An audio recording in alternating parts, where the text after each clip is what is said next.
kita optimis. Ini visit hari ketiga tapi penontonnya juga cukup luar biasa nih dari kemarin visit pertama dan kedua dan ini ketiga juga cukup ramai juga. Sebagai pemain seperti apa sih melihat di hari ketiga visit ini juga cukup banyak penonton di 3 hari gitu. Ya itu seneng, optimis, bahagia. Hasil kerja keras kita Mas Agung, dihargai ya, teman-teman ini tim semua.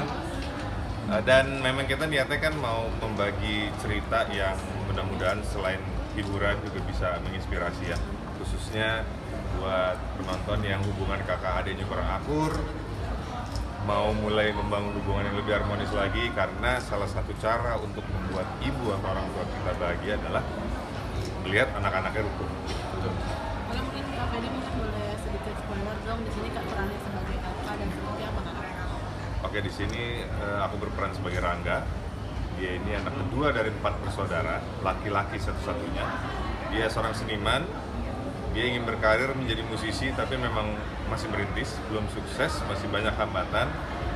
Tapi dia juga cukup mendapat tekanan dari kakak tertua dan seorang perempuan yang secara karir memang lebih mapan, dan ada tekanan dari kakaknya bahwa lo kan laki-laki yang lo harusnya lebih pinter atau lebih mapan secara finansial, tapi kok kayaknya lo tuh masih mau mencoba industri yang serba nggak pasti ini, apalagi lu udah nikah gitu kan. Ya, Rangga ini udah nikah gitu ya.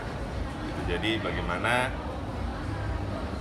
kakak beradik ini punya cita-cita masing-masing tapi lupa untuk saling support. Ada samanya nggak sih Rangga sama kamu sendiri? Sama anak aku agak jauh, sama-sama musisi benar. Cuma aku anak bungsu. Dan ini sih memang rasa gemes atau deg-degan bahwa apakah karya seni ini akan bisa diterima, apakah ini bisa sustainable untuk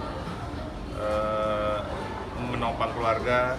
Nah, kalau aku alhamdulillah dengan sudah berkeluarga dan memang pekerjaan di industri kreatif ini bisa menopang, ya kalau saya ketemu Rangga sih saya bilang sabar bro, jalanin terus. Mas Fedi main film ini ada yang paling challenging banget nggak sih? Di bagian mana sih yang paling menantang kamu?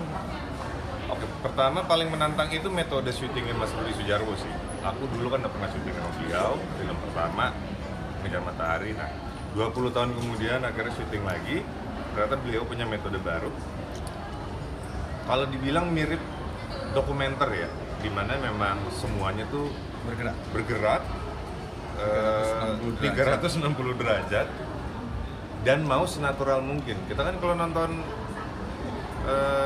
dokumenter kan walaupun tetap ada skenario untuk tahu apa yang mau dibahas, tapi ya orang-orangnya itu orang-orang yang memang dekat dengan peristiwa di tempat itu, nggak acting gitu. Nah, jadi soal acting yang sangat natural tuh dituntut banget sama Mas Budi. One take ya, One semuanya take. rata-rata one take. Kalau udah mau selesai adegannya ada yang salah, ulangnya dari awal lagi. Dan kita pemainnya ada banyak.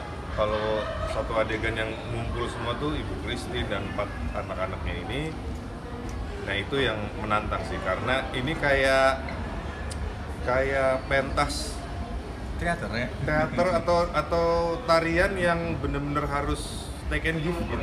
Harus inget dialog masing-masing, dan kita juga harus inget abis ini kamera akan kesini, kita mundur dikit, jangan sampai kena nabrak, kameranya goyang. Nah, itu jadi bisa diulang. Nah, itu sih Blockingnya. Nah, itu sih aku nggak rekomen buat pemula ya, karena saya aja susah kan. Mas Fedi kan juga banyak mengatakan dirimu kan spesialis ya, untuk film-film yang bumper dan bikin penonton sedih, nangis. Itu kamu melihat seperti apa sih? Maksudnya karena emang udah kamu semua film udah terbiasa dengan film-film yang kayak seperti ini, atau seperti apa sih? Karena saya pribadi sebagai aktor pun favorit saya tuh genre film memang drama sih. Karena saya pun kalau nonton film yang bukan film saya pasti paling favorit itu drama. Kenapa? Karena drama itu yang benar-benar bisa nyentuh ke hati gitu, dan bisa menginspirasi. Orang bisa berubah hidupnya setelah nonton satu film, dia terinspirasi dan dia mulai mendapat motivasi dan dia melakukanlah apa yang dia mau lakukan. Dan saya berani jamin aktor-aktor Avenger itu kalau ditanya Mereka mungkin udah capek main action, saya pengen main drama. Saya capek nge-gym terus kelawan monster dulu. Karena drama itu yang menurut saya justru bener-bener membutuhkan skill acting paling maksimal. Memainkan ekspresi, memainkan emosi.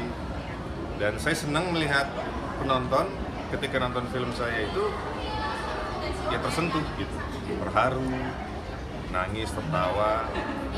Nah, makanya saya kalau baca skrip, ada tawaran film dan itu drama, saya pasti baca dan lihat dulu efeknya di saya gimana gitu. Kalau di saya nggak ada efek apa-apa ya agak berat ya berharap penonton akan lebih punya efek, karena kan sebagai aktor saya harus yakin dulu sama ceritanya. Tapi memang buat saya sih mungkin sampai saya masih sanggup berakting, drama emang selalu nomor satu sih. Mas Agung, setelah di sini di film ini sendiri akan visit kemana lagi sih sebelum tayang? Sebelum tayang, hari malam ini kita ada di Plaza Senayan, tapi dari tanggal 13 kita di Surabaya nonton sama Ibu Arumi Baksin dan lain-lain. Ada tim-tim juga yang datang ke Surabaya. Sejauh ini responnya gimana sih Mas Agung yang masuk di segala macam? Responnya sangat positif, rata-rata keluar bioskop matanya pada bengkak-bengkak semua. Terus berarti kan filmnya nyampe, message yang mau disampaikannya nyampe gitu. Kerinduan terhadap ibunya nyampe gitu. Itu apa yang kita sampaikan sebenarnya. Dan kemarin kita total 19 kota dengan total 13.000 orang yang kita buka advance tiket sale, semuanya ludes habis. Ada yang sempat curhat juga nggak sih? Mungkin kalau dari relate Relate, hampir rata-rata matanya bengkak-bengkak keluar dari bioskop. Jadi nangis berjamaah.